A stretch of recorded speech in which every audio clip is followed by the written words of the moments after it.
And we're live. Welcome along to the Huddle Breakdown. Enda here. James is with me as well as is Alan. We're only 3 minutes late for the YouTube live stream. So we're getting closer to that that we can't just quite reach that final hurdle of getting here right on time. But we're here nonetheless. James, Alan, how are we doing? Hanging in there. Nice to see you guys. Yeah, hi everyone. So the good news is that football is returning the way it should be with fans in the stadiums next week. Celtic taking on Hibs on Monday night. So Monday night football will be a Celtic special.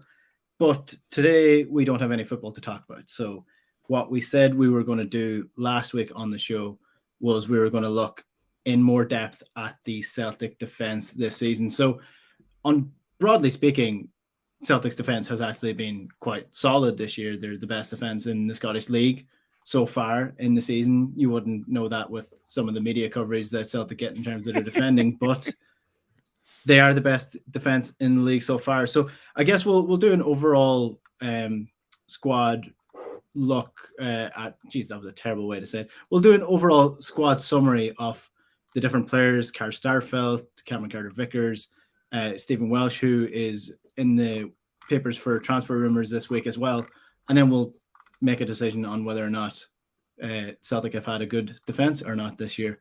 Alan, do you want to kick us off with some stats on the individual players, or where do you want to take us on this one? Yeah, so when I look at centre-backs, and centre-backs are the players that tend to have their actions on the field tend to be dominated more so than by defensive actions than any other player. Perhaps defensive midfielders who are very sort of limited in that role, we might argue as well. But generally speaking, whereas fullbacks for Celtic, there's a lot of noise in the data because when you start looking at things like challenges and duels, there's as many challenges and duels almost in the offensive third as is in the defensive third. But for centre backs, if you look at defensive actions, it's actually I find it quite useful. I know the general feeling is within people that do analytics and certainly people who are far more skilled than I is that defending is quite difficult to measure because it is a collective activity. But nevertheless, we can capture individual actions, and what I've found through a couple of aggregated metrics is that by using those, they do tend to actually match the good old eye test of if you had to plot your players or rank them without any data, and then you actually had some data, the two lists would actually be pretty close in that sense. Now that might just be luck, of course. it may not be very scientifically sound, but obviously the longer you do this, the more years of data, and I've got these sort of defensive action metrics going back now to the 14-15 season, so it's quite a lot of data, really, quite a lot of different defenders in there to compare. And there's a couple which I've talked about in the past, but again, for people that are newer or haven't or don't remember, what have you, bit of a mouthful, but I'll try and break it down. Defensive action success rate is quite a mouthful to start with, but it is really what it says. It's a percentage of defensive actions only that result in the player actually winning the ball, in the sense that they won the duel. The winning the ball piece is about maintaining possession. I'll come to that in a minute. But the defensive action piece is, if to bring it to life a little bit, if you think of it in terms of duels. So duels really split two ways: one aerially, so headed duels where you're jumping for the ball and challenging for the ball in the air, and second would be ground duels, tackles, challenges on the ground. But then you also add in things like interceptions, blocking crosses, blocking shots, shielding the ball out, so lots of things like that. So it really covers those types of actions, and it excludes things like passing and all the other offensive actions that players get involved in. So it's very specific. The other piece is around when you actually go into a challenge or any sort of defensive action, do you actually win the ball? In terms of, does possession end up being for Celtic, which is a really key thing for defenders. So these two things are related, but they're slightly different. One is just about I could win 10 headers, but each time I win the header, it could go out for a throw-in to the other team, right? Whereas possessions one would be I've won 10 tackles, and every time I've actually, not only have I won the tackle, I've actually got the ball at the end of it, or the ball's gone to a Celtic player. So slightly different things, but related. Anyway, so if you plot those two things, I found that if you look at the sort of top right hand of those results, the players that are in there are the likes of Van Dijk, Ajer, Chris Jullien would be in there. Benkovic, who's been quite topical this week.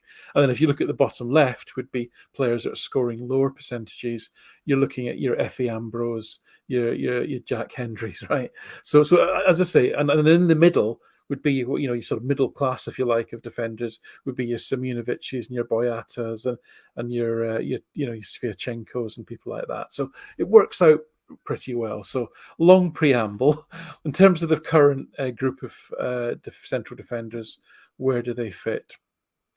Well, with the good news, let's start with the good news, is that Carter Vickers is firmly in the top right-hand corner. Very dominant defensive player. In fact, he scores highest of all central defenders in his ability to win possession back through defensive actions, as you can see on the chart. And he's up there with Jullien and Benkovic in terms of his defensive action success in that sort of Van Dijk kind of territory. And this was a young Van Dijk, remember, as well. Ajer would have been a little bit higher in normal times. He suffered from his last season being that last season, which was poor for a lot of players. But anyway, Carter Vickers, the good news story there is firmly in that top right-hand corner. Then we come to Stephen Welsh, who is kind of hovering just below the middle classes, let's call it. But I would suggest that he's 21. I think his birthday's next week. Happy birthday, Stephen.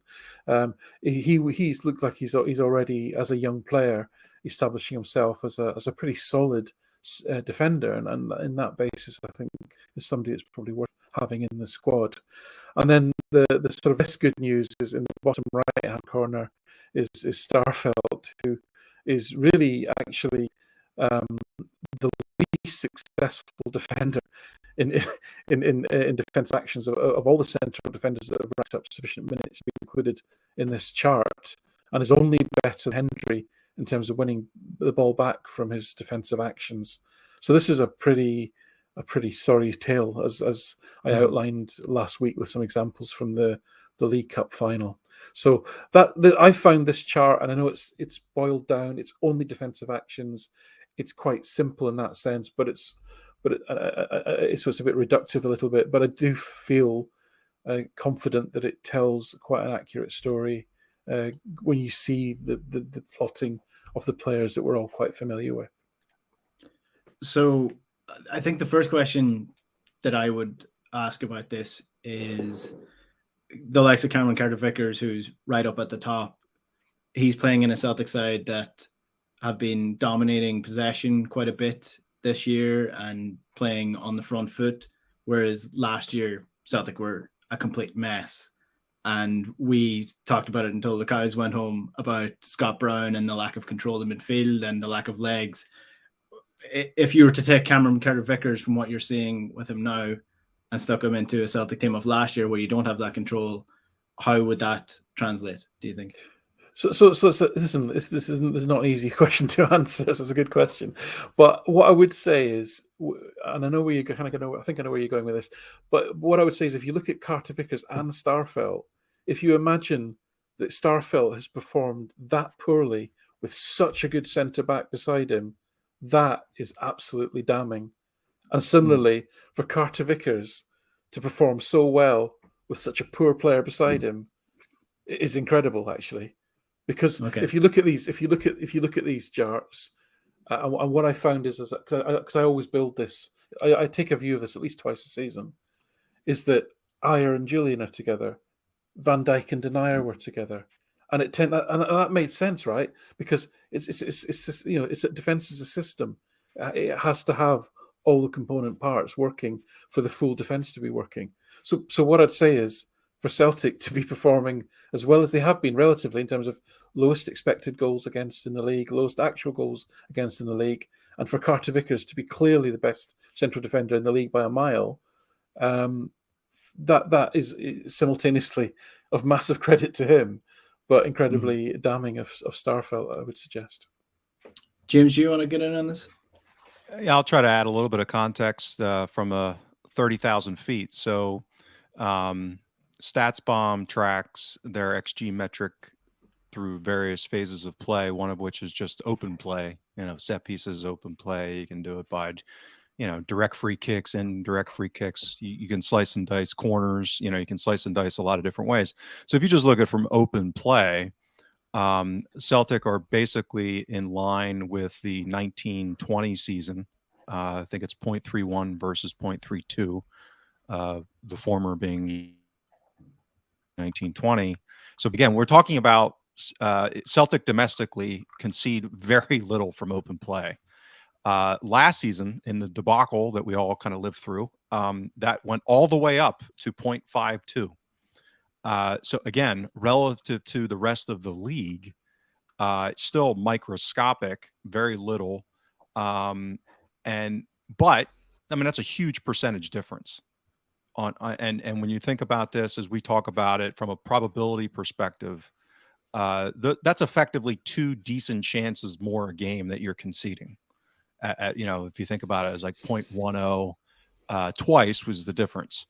And so that's that was the fine margin between calamity last season and being effectively a lockdown defending team in 1920 and in this season. And to what you guys were just discussing, I think, the idea, I think a delta on that in the relative organization, let's call it, as I say, the Jenga tower, so to speak, of Ange ball versus kind of the chaos that we had with the team last season, and particularly in midfield. Imagine taking Starfelt out of this structured, kind of controlled environment and plopping him down in a Shane Duffy role last season, and think about what the delta would be on his error rate potentially. Having a midfield and not having inverted fullbacks to shield defensive transitions with Scott Brown in the final third trying to press and chase the ball. I mean, that would be just intuitively potential calamity. So I think on a relative basis, Carter Vickers probably looks better, because as any defender would, in a system that's shielding them more structurally. And whereas you put any defender in that mess last season, and they're going to end up having a more difficult time, just because anyone who's, by definition, forwards tend to be a little bit pacier than center backs. And if you end up with more transitions, one-on-one type of situations, you're going to have center backs make mistakes or get beat one-on-one, that kind of thing. So I think it's a very insightful question, Enda, because it is, I think, that structural system, that context as far as what they're playing in is very important, as we've talked about endlessly with Duffy, and the role that he was asked to play and the lack of protection that he was kind of victimized with from midfield last season. There's a podcast on the Ringer network that people might be familiar with, the Rewatchables, and there's a category on it where they do unanswerable questions. And I feel like I should probably add that into this podcast, because I generally ask unanswerable questions of you. But I'm going to ask one now, and it's regarding the actual system of the back four that Celtic play. Does Starfelt look worse because there hasn't been a proper left back beside him? Or are we thinking that this is down to Starfelt being fundamentally flawed as a player? Well, again, there always has to be if you deconstruct virtually any goal that Celtic or any team concede, there's usually a number of small things that have gone wrong. But what I do track is individual errors. It would be, you need video analysis and a lot of time to do proper systemic defensive structure analysis and say, well, you should have been 2 yards further to the left, and you should have been tucked in a bit here, and you should have been, your body shape should have been this shape, not that shape, relative to the strike. Oh, that's the level of detail you'd want to get into if you were doing a proper job on this, and I don't have the time to do that, much as I'd love to. But I do track individual errors, and Starfelt, again, by those metrics, is up in, well, he's in sort of Ambrose Yaya Toure, more error prone than Bitton, which is not good. Whereas again, Carter Vickers is the least number of defensive errors of any of the central defenders that I've measured. So there's a that, what does that tell you? It tells you probably, it speaks to things like concentration. It speaks to things like positional play. So just instinctively or just being in the inherently, generally being in the right place more often than not. As I've mentioned before with Starfelt, I think he's got some inherent physical limitations. Not only is he not very tall, and therefore aerially, he loses a lot of headers. His positioning is not good. He's usually too far forward, and he's usually too aggressive relative to trying to win the ball. He's trying to win balls he shouldn't. I mean, Duffy was terrible for that as well, trying to win headers that he had no chance. You just sometimes have to make contact with the striker, make it difficult for the striker to get a clean connection, and then everyone else kind of feed off the second ball, or at least be in good body shape to then react to the next action. Just accept you're not going to win the ball. Just think basic, really basic stuff like that. And as I've said to you before, I felt sorry for him in the first game of the season when he stumbled and fell against Hearts. But actually, what I've seen so far is that his coordination, I think, is lacking. His actual neural network, I don't think works as effectively. And I've said this before. If you just watch him play, if you watch him in a scenario where he receives the ball and then he has to turn back and then pass it back to the goalkeeper, he nearly falls over when he's doing that. His body movement just isn't right. There's just something wrong about it, and it's over-exaggerated, and it's uneconomical, and it's not efficient. And when you're in a split-second situation like, chasing Nesbitt back in the cup final, and your body coordination is all over the place, even someone like Kevin Nesbitt can beat you, in a ground race. So I just think he's got some fundamental things which I just don't. Whether you had Greg Taylor beside him, or whether you had Bolingoli beside him, or whether you had Roberto Carlos beside him, you'd still get those issues. Would be my view. I haven't done any analysis that says Starfelt with so and so beside him. Well, he was pretty solid in that game, but when you put him beside him, and he wasn't, because I think the more important relationship is Starfelt and Carter Vickers. Yeah, and Carter Vickers, you couldn't query. Is a very solid defender. Yeah. The first couple of weeks I remember with Starfelt, we were sort of cutting him a little bit of slack with the misplaced passes and the awkwardness of it. And we basically put it down to lack of football, but it turns out that actually just seems to be Starfelt as a player.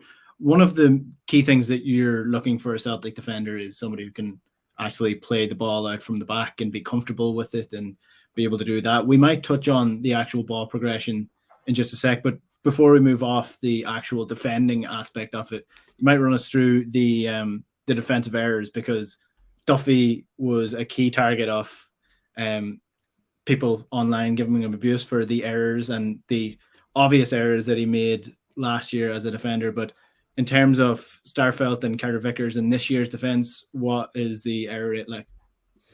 Yep. So, Duffy was around over 1.2 sort of individual defensive errors per 90 minutes, which is the highest I've ever recorded. I think Duffy and Ambrose were similar in the sense that I think their errors, a lot of them came from a good place, if I can put it that way.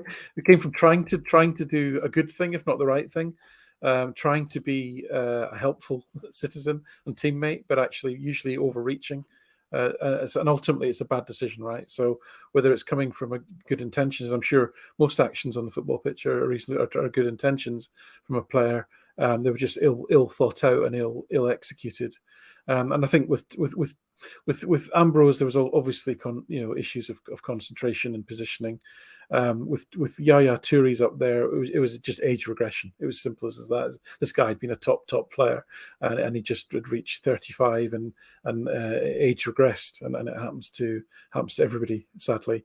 With Bitton, it's reaction time. He doesn't react quick enough to danger to see when he doesn't see it quick enough, and therefore move and his body respond quick enough and to actually prevent things from happening, and things tend to happen on his watch. And With Starfelt, I think it's more a mixture of, as I say, this physical awkwardness, a lack of physique and physicality as a defender in the Scottish League specifically. Now, Carter Vickers isn't much taller than him, but he compensates by being a much more kind of robust player, but also just by making better decisions about how to position himself physically. That sort of physical intelligence, I would call it.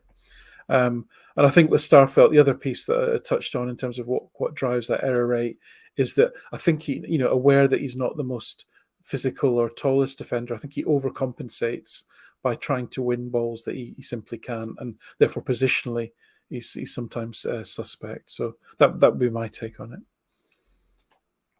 James, your thoughts on the error rate and whether or not that's something that we can work on to improve? Yeah, I'm this, if I was going to be charitable and positive, I'd say the sample size still isn't huge. So there could be some just sequencing issues there from a pure stats dork perspective. I'm not terribly optimistic that that's the reality of the situation. So, I mean, I'd throw out that caveat. But again, I think as Alan offers all of these great insights relative to qualitative observation and experience and knowledge that I don't have. What I can do is analyze the data and offer my inferior views in the same regard. So I'm going to refrain from the latter because it's, not worth anything. So statistically and the more advanced metrics, I mean, it's just it's evident across the ensemble of the things that I look at that he's a fish out of water. He's not suited for this role. At least that's my analytical conclusion. That might be biased to a degree because I didn't think he was to begin with when I evaluated his track record in Russia and even preceding that. So I don't think he's ever going to fit with the way that we're playing. Alan's talked about in the past where Ange has made some tweaks to try and maybe help with that, to dilute the impact of some of his poor fit with some of the aspects of what we're playing. But as I talked about last week, I don't see us regressing away from the issues that are going to amplify his issues. I see us getting more advanced in implementing Ange's style of play. And if you have more transitions, you have more, advancement as far as the defensive line to try and squeeze the game forward and to keep that pressure going with the counter pressing. And, the more you move up, the more space. And we've talked about this before relative to Hart not being as advanced in that sweeper keeper role. You're going to have more opportunities potentially for the issues that Starfelt has. I would actually be concerned that you could get a higher degree of error rates, particularly as we start to play teams that have a little bit more pace to confront him. When we go back to against Hearts again here coming up, or we play Rangers several times more this season. Those are the kind of matchups that I really get concerned about. So that's I actually worry that it's going to get worse rather than better. Okay. He does make the team a lot better looking, though. I think we can all agree on that. He's a very handsome man. He's a handsome man, but I mean, I think Welsh is a handsome guy too. So how dare you? Yeah. Welsh has got a big Scottish head on him, though, compared to Karl Starfelt. Doesn't have us Ulster Scots don't have the same bone structure as they do in Scandinavia, so we can't compete. Let's talk about actual football instead of digressing onto that. One of the key players that Celtic lost this year, Christopher Ajer. I think if you look at him as a player, if you ask me to recall one thing that he did very well, that was bringing the ball out of the defense. He was, that was his move. He was able to run even often as times up as far as the opposition box without getting tackled. He was able to retain possession and move the team forward. So in terms of the defense this year, Alan, who are you looking at in terms of ball progression? What are they ranking up in that sense? Yep. So again, Carter Vickers here seems to actually excel. Now, when you're talking about ball progression, it's essentially around breaking lines, the pack passing that I talk about. We are as much talking about style of play as we are an individual. So you got to think about the two things together. How are the players being asked to play, and then how are they implementing that style? So if you think about, for example, a good example to back this up would be Boyata, right? So when Boyata broke into the team under Rodgers, I think it was something like 5 or 6 matches he went through, and he didn't actually give away a single pass. So like it was 0 passes given away. And it was something like 5 or 6. Or I might be exaggerating, but it was something like that. It was, and you know, if you didn't know football and just looked at stats, you think, oh, he's the best passer in the world because he never gives the ball away, right? But of course, we all knew that Denny Boyata was possibly the worst passer in the whole team. But Rodgers had said to him, you know, your job is to get the ball and pass it no more than 10 yards to the nearest hoop shirt. That's all I want you to do. I don't want you to be looking forward. I don't want you to be pinging balls into the corners. Just give it to someone else, right, as quickly as you can. And if you're going to play like that, yeah, you're going to rack up a lot of good passing stats in terms of, you know, passes complete.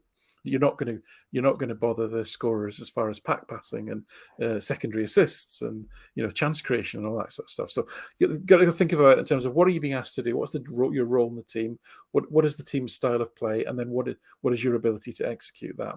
So we know that generally packing under Postecoglou is up, right? So it could, because he's wanting to get the ball forward quickly, but he wants to also keep possession. So Lennon last season went more towards getting the ball forward quicker, and he wasn't so bothered about keeping possession.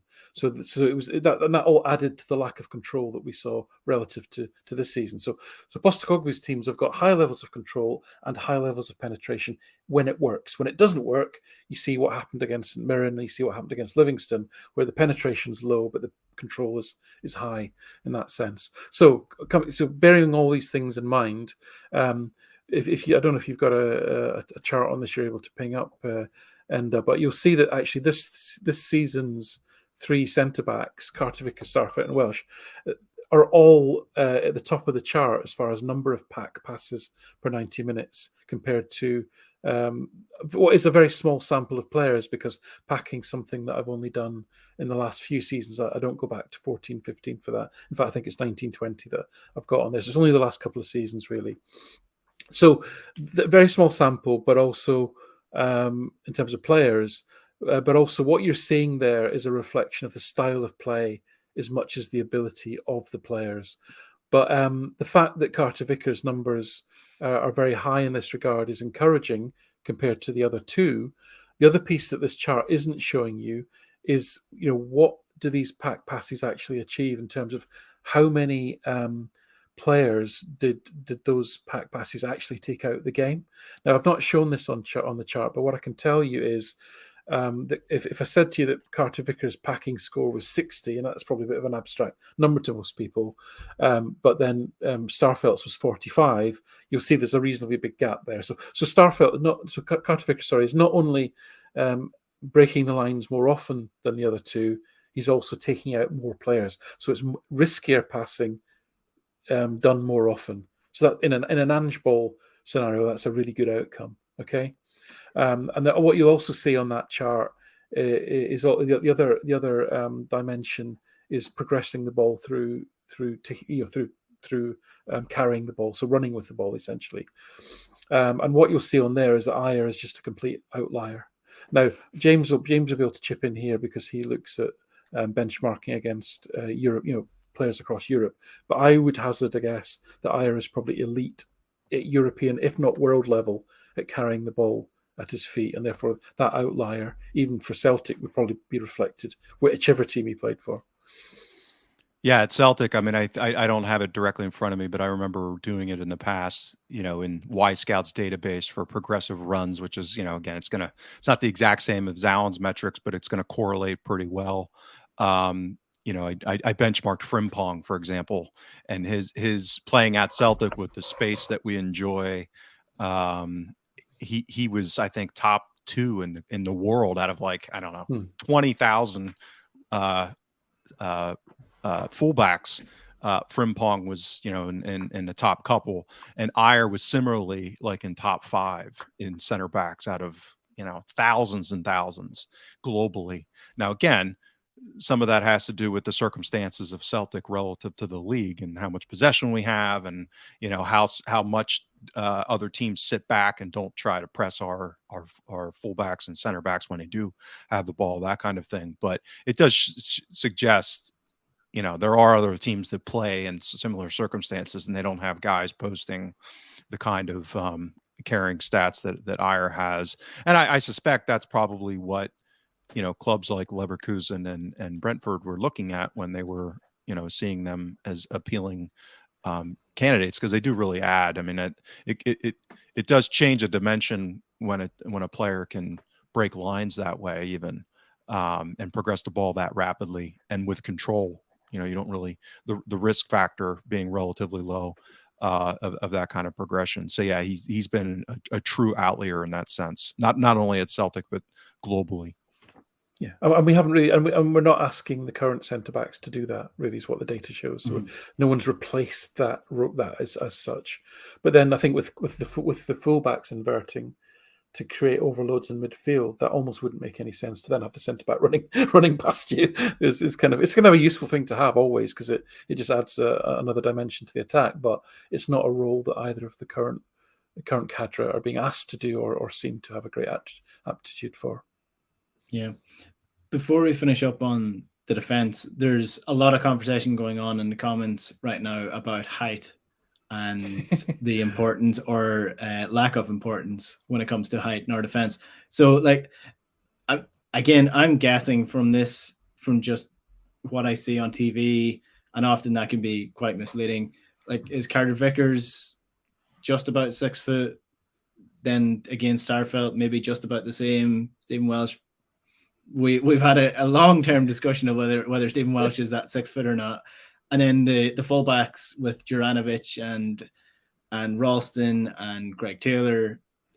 Scales is about the only guy as our fullbacks that has any sort of height whatsoever. So are we saying it's important? Are we saying it's not important? James, I know that you definitely feel we need more height in general throughout the team, but it's not necessarily height. It doesn't have to be height. Height obviously correlates with aerial proficiency. I mean, it can be vertical leap. I think something that Carter Vickers has is broadness. So he's a big dude from shoulder to shoulder kind of thing. Tough guy to battle with in the air, essentially. Yeah, exactly. So as Alan said earlier about Starfelt not doing a lot of these things, it looks like Carter Vickers is a lot more adept at some of the dark arts of positioning and staying close to attacking players. So, I always think about it from a systems perspective. And when you've got a bunch of players that aren't tall, many of them that aren't built like Carter Vickers, meaning a shit brick house, you can do as much as you can from a system perspective organizationally. And I think we've done that, meaning that if you look at, what we're conceding on set pieces now from an XG perspective, it's actually quite good. But we're still conceding more than we should relative to XG. And I think some of that has to do with the nexus of our guys maybe not being as proficient size-wise and aerially, and then, mix that in with Hart's relative lesser mobility coming for crosses. And that's been a source of vulnerability for us. But again, Celtic are not Man City, right? So the idea that we're going to engineer with endless amounts of money an optimized squad that has no issues or vulnerabilities is unrealistic. So, relative to how our manager wants to play, and the players available and our wage bill and the players that we can attract, is it less than ideal? Yes. But if you're going to concede opportunities, aerial ones are usually the least likely to be a problem, statistically speaking. So if I were going to pick a battle as far as where we're going to be weak, that is probably the one area that I would say, okay, I can live with that relative to, other issues. as far as chances being created. I actually think our defending of non-aerial crosses is probably as big of an issue and concern as opposed to, let's say, corners or set pieces. Because like I said, we've done really well. You can tell it's reflected in the data that organizationally we've been doing a better job this season as far as being organized and having our act together. Mm-hmm. Yeah, I mean, height doesn't necessarily mean good. You need to be able to use that height efficiently and well, because I mean, Christopher Ajer was tall, but he was not necessarily good at defending set pieces. So you're sounding like me with my wife. Sizes and everything. Well, I'm one of those people who, I cling to that 6 foot. I'm like 5'11" and 3/4, but I'm 6 foot. That's the same as me. Yeah. It's just not quite ever made that 6 foot. Round up. No, yeah. No, listen. For me, for me, it's not. If I was to rank the key attributes of defender, positioning, anticipation, concentration, speed, and what Vickers has, which is the ability to.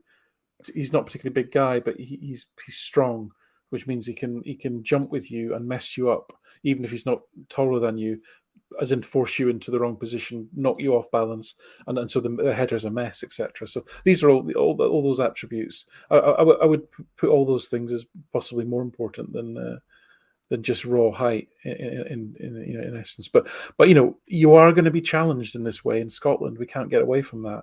Every single team in the league averages 75 plus long balls a game. You're going to get challenged in that way.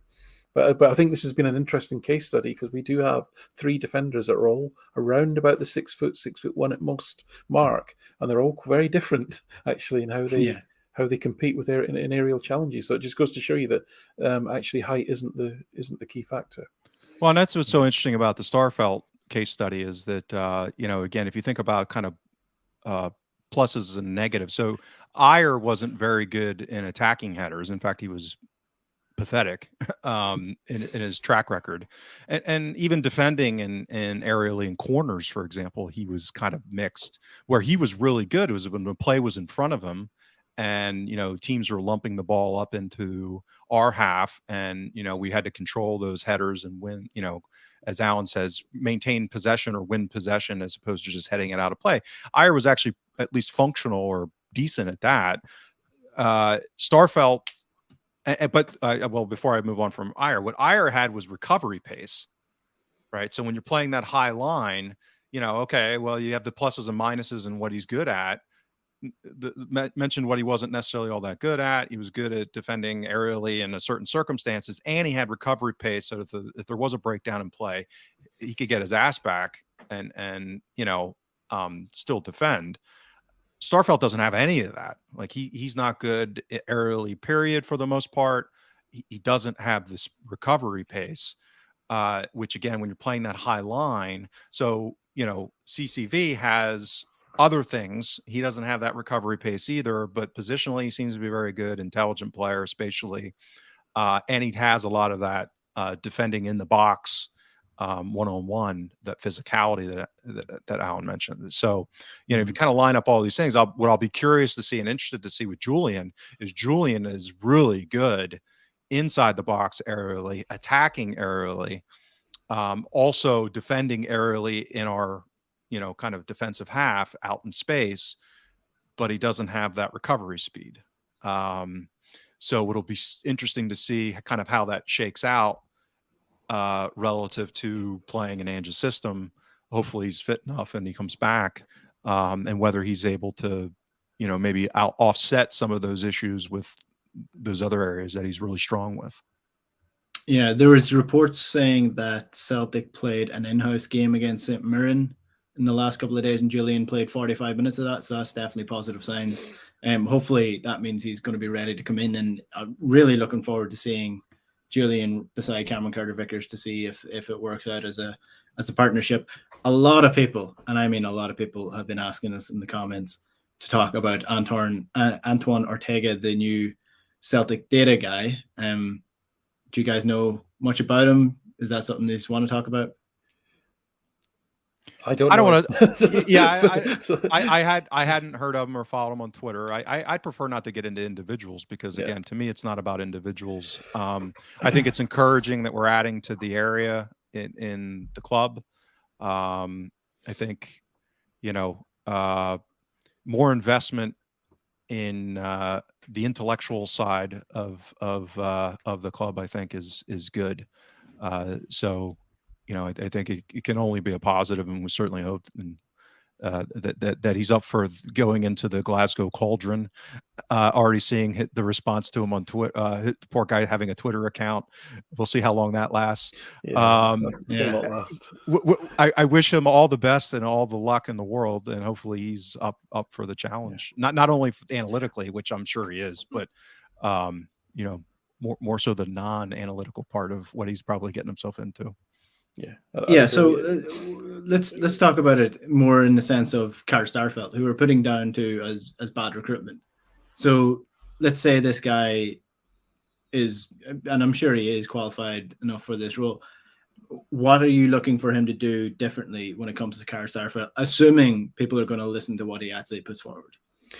So I mean, for me, to echo what James said, this is more about if it's indicative of a culture whereby we're recruiting a deeper pool of analytical staff, then that's generally a good news. I can't comment on the individual, and I wouldn't anyway, even if I did know the guy. But what is, I don't think his role is going to be to necessarily tell Karl Starfelt how to defend. But if he can help to highlight some of the issues and go into some of the more deeper aspects that I talked about, which is looking at the minutiae of body shape, positioning, responses, anticipation, etc., in different triggers, and how you respond to those. That if he's able to provide insight and context in that sort of level, I think that will be a step forward, because that is the level that a professional sports club should be looking. And there might be a couple of magic bullet things that sort of say, actually, Karl, you're always recovering off your left foot, and actually you're right. You should be powering off your right foot. It's like, for example, I was told today about James Forrest that his sprinting technique was poor, which was stressing part of the reason why his hamstrings were stressed. Little things, little physiological things like that, sports science insights can actually make a huge difference to a player. So that's a combination of skills. That's analysis to say, we've got a problem anyway. Do you accept we've got a problem? That's the first thing. Second of all is, physically, there's a physiological sports science area. Is the player actually moving properly? Are they conditioned correctly? Have they got the right body conditioning and technique from a physical perspective? And then thirdly, you've got to add in the actual football experts, the coaches of people who actually know how to defend properly, telling you how to defend properly. But no football club ever gets recruitment 100% correct. And Starfelt, I have to be very brutally honest here, Starfelt was, after Furuhashi, the second most expensive Postecoglou signing, and it's not been a good one. Okay, so we need to, and I suspect as James said, it's not going to get better. So we need to address that. Yeah, I'll say, Enda, so to segue from what Alan just said, is it's all about probabilities. I mean, that's what analytics and data are about, is how do you tilt decision making towards increasing your probabilities of success and doing better. So part of that is understanding value.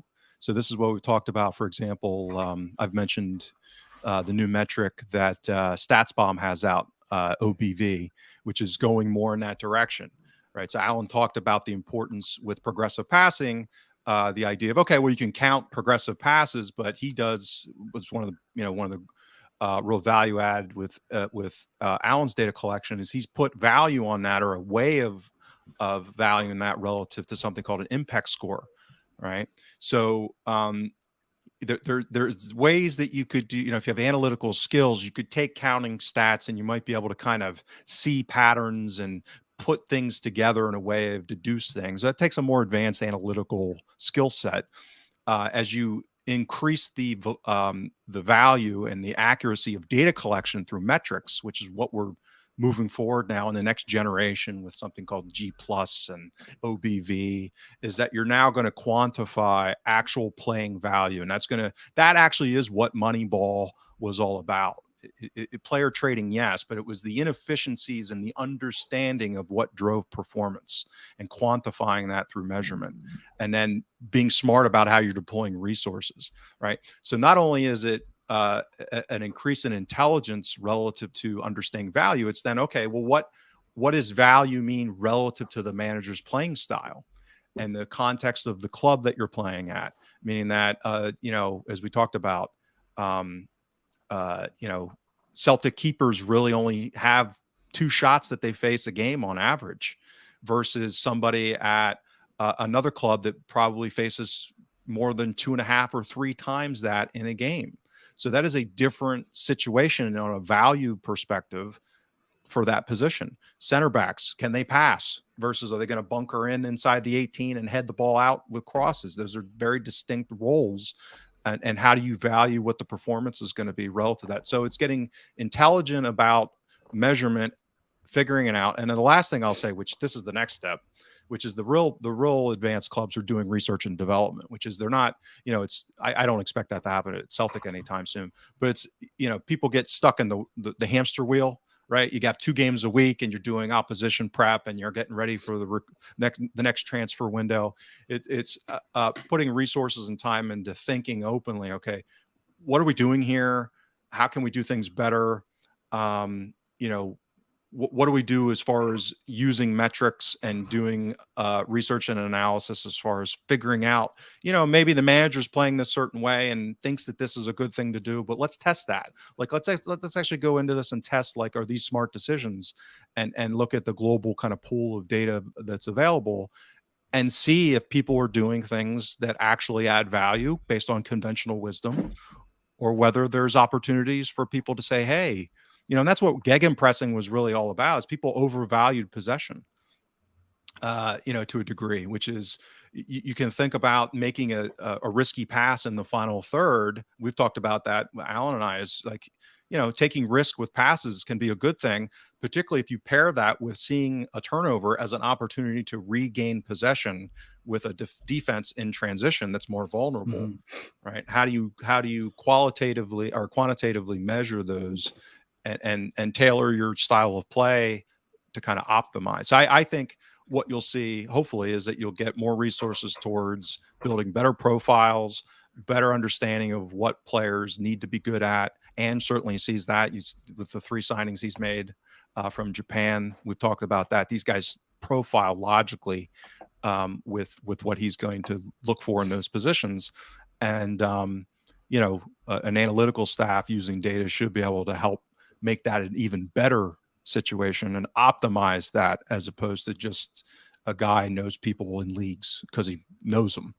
And that seems to be where we're at right now. I mean, even this guy McGree, who ended up going to Middlesbrough, it looks like that looks like somebody Ange knew and could do a job, right? Or the agent was causing trouble, but right. So can I just, if you don't mind, can I just add a little bit of another perspective to this? I don't know if you want to move on, Enda, that's fine. But this is going to sound a little bit reactionary, actually. So I don't think we make the best use of the data that we already have, never mind all these further advanced stats. And the reason I say that, and I'm not necessarily talking about clubs, because I'm not sure what clubs do, but there's a science to this, which is the collecting of the right information in the right way and building clean data and be able to present it and benchmark it in a fair and an equitable manner. But then there's an art to this, and the art is the story that the data tells you. And this is generally the piece that people don't do well, okay? And it's because it's the hardest piece. It's the qualitative piece that goes over the top of the data. And I still think, when I look, and especially because Twitter, I love Twitter. We all use Twitter, right? But Twitter's really geared for getting little snippets of information out there, little bite-sized chunks. But actually, by doing that, you can certainly make points. You can make a lot of points, and some of them are very valid. But you miss an awful lot of nuance, right? And nuance takes a little bit of time with a lot more data points to tell a story and to build it. Nobody wants to read that on Twitter. And I still think, from the analyst perspective, and I'll give you 2 examples, really, of real players to try and illustrate what I mean by that is, as you know, I was always banging on about the value, because that's where we came in about this. What is the value of these players? The value of Ryan Christie, right? And you could probably go across a whole range of metrics and say, well, yeah, but he doesn't have the most shots, he doesn't have the highest XG, he doesn't create the most chances, he doesn't do it.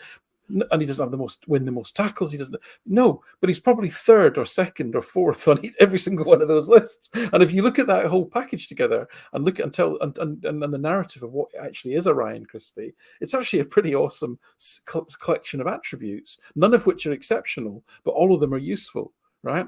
The second one, and this is something I educated myself on this week when I wrote an article.